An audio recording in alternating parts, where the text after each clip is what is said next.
November 28ರಂದು ಕೆಂಪು ಗ್ರಹದ ದಿನವನ್ನು ಆಚರಿಸುವುದು ಏಕೆ? ಈ ವರ್ಷದ ಥೀಮ್ ಏನು ಅಂತ ಈ ಒಂದು ವಿಡಿಯೋದಲ್ಲಿ ನಾವು ನೋಡೋಣ. ಮಂಗಳನ ಒಡಲಿನಲ್ಲಿ ಮತ್ತಷ್ಟು ರಹಸ್ಯವನ್ನು ಅನ್ವೇಷಿಸಲು ಬಹಳ ಹಿಂದಿನಿಂದಲೂ ಮಾನವನ ಪ್ರಯತ್ನಗಳು ನಡೆಯುತ್ತಲೇ ಇದೆ. 1964ರಂದು ನವೆಂಬರ್ 28ರಂದು ಮಂಗಳ ಗ್ರಹಕ್ಕೆ ಮ್ಯಾರಿನರ್ 4 ಎಂಬ ಮೊದಲ ಬಾಹ್ಯಾಕಾಶ ನೌಕೆ ಕಳಿಸಲಾಯಿತು.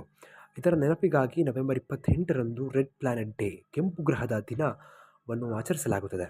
ಹಾಗಾದರೆ ಈ ದಿನದ ಆಚರಣೆಯ ಬಗ್ಗೆ, ಇತಿಹಾಸದ ಬಗ್ಗೆ ಮಹತ್ವವಾದ ಸಂಪೂರ್ಣವಾದ ಮಾಹಿತಿಯನ್ನು ನೋಡೋಣ. ಸೌರಮಂಡಲದ 4ನೇ ಗ್ರಹವಾಗಿರುವ ಮಂಗಳನಲ್ಲಿ ಮಾನವನು ಜೀವಿಸಲು ಯೋಗ್ಯವಾದ ವಾತಾವರಣ ಇದೆ ಎನ್ನಲಾಗುತ್ತಿದೆ.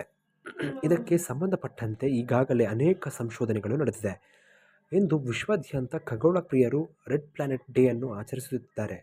ಮೊಟ್ಟಮೊದಲ ಬಾರಿಗೆ ಮಂಗಳ ಗ್ರಹದ ಗುರುತ್ವಾಕರ್ಷಣೆಯ ಪರಿಧಿ ತಲುಪಿದ ಗೌರವಾರ್ಥವಾಗಿ ಪ್ರತಿ ವರ್ಷ ನವೆಂಬರ್ 28ರಂದು ರೆಡ್ ಪ್ಲಾನೆಟ್ ಡೇ ಅಥವಾ ಕೆಂಪು ಗ್ರಹದ ದಿನ ಎಂದು ಆಚರಿಸಲಾಗುತ್ತದೆ. ಮಂಗಳ ಗ್ರಹದ ಬಗ್ಗೆ ಕುರಿತು ಕುತೂಹಲಕಾರಿ ಸಂಗತಿಗಳನ್ನು ನೋಡೋಣ. ಗ್ರಹದ ಬಗ್ಗೆ ಇನ್ನಷ್ಟು ತಿಳಿದುಕೊಳ್ಳಲು ಹಾಗೂ ಕಳೆದ ಕೆಲವು ವರ್ಷಗಳಿಂದ ಕೈಗೊಳ್ಳುತ್ತಿರುವ ಮಹತ್ವಾಕಾಂಕ್ಷೆಯ ಯೋಜನೆಗಳನ್ನು ಚರ್ಚಿಸಲು ಜನರು ಪ್ರೋತ್ಸಾಹಿಸಲು ಈ ದಿನದ ಮಹತ್ವವಾಗಿದೆ. ನಾಸಾದ ಜನರು ಶ್ಲಾಘಿಸಲು ಇದೊಂದು ಉತ್ತಮ ದಿನವಾಗಿದೆ. ಈ ವರ್ಷ ರೆಡ್ ಪ್ಲಾನೆಟ್ ದಿನವನ್ನು ಪ್ಲಾನೆಟ್ ವರ್ಸಸ್ ಪ್ಲಾಸ್ಟಿಕ್ ಎಂಬ ಥೀಮನ್ನು ಆಚರಿಸಲಾಗುತ್ತಿದೆ. ಇದು ಪ್ಲಾಸ್ಟಿಕ್ ಮಾಲಿನ್ಯವನ್ನು ಕಡಿಮೆ ಮಾಡುವುದು, ಮಾನವನ ಆರೋಗ್ಯ ಮತ್ತು ಪರಿಸರದ ಮೇಲೆ ಅದರ ಪರಿಣಾಮವನ್ನು ತಿಳಿಸಲಾಗುವುದು. ಮಂಗಳ ಗ್ರಹದ ಬಗೆಗಿನ ಕೆಲವು ಕುತೂಹಲಕಾರಿ ಮಾಹಿತಿಗಳನ್ನು ನೋಡೋಣ.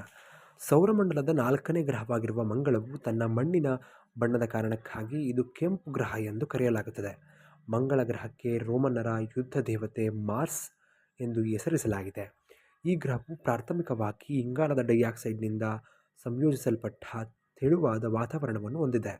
ಮಂಗಳ ಗ್ರಹದ ಅತಿ ದೊಡ್ಡ ಜ್ವಾಲಾಮುಖಿಯಾದ ಒಲಿಂಪಸ್ ಮಾನ್ಸ್ ಸೌರವ್ಯೂಹದ ಅತಿ ಎತ್ತರದ ಪರ್ವತವಾಗಿದೆ. ಈ ಪರ್ವತವು ಸರಿಸುಮಾರು 16 ಮೈಲಿ (25 ಕಿಲೋಮೀಟರ್) ಎತ್ತರ ಹಾಗೂ 373 ಮೈಲು (600 ಕಿಲೋಮೀಟರ್) ವ್ಯಾಸವನ್ನು ಹೊಂದಿದೆ. ಮಂಗಳ ಗ್ರಹವು ಭೂಮಿಯ ಅರ್ಧದಷ್ಟು ವ್ಯಾಸವನ್ನು ಹೊಂದಿದ್ದರೂ ಅದರ ಮೇಲ್ಮೈಯು ಭೂಮಿಯ ಒಣ ಭೂಮಿಯಂತಹ ಪ್ರದೇಶದಂತಿದೆ. ಮಂಗಳ ಮೇಲ್ಮೈ ಗುರುತ್ವಾಕರ್ಷಣೆಯು ಭೂಮಿಯ ಶೇಕಡ 37ರಷ್ಟು ಮಾತ್ರ. ಹೀಗಾಗಿ ಮಂಗಳ ಗ್ರಹದಲ್ಲಿ ಸುಮಾರು 3 ಪಟ್ಟು ಹೆಚ್ಚು ಎತ್ತರಕ್ಕೆ ಸುಲಭವಾಗಿ ಹಾರಬಹುದು.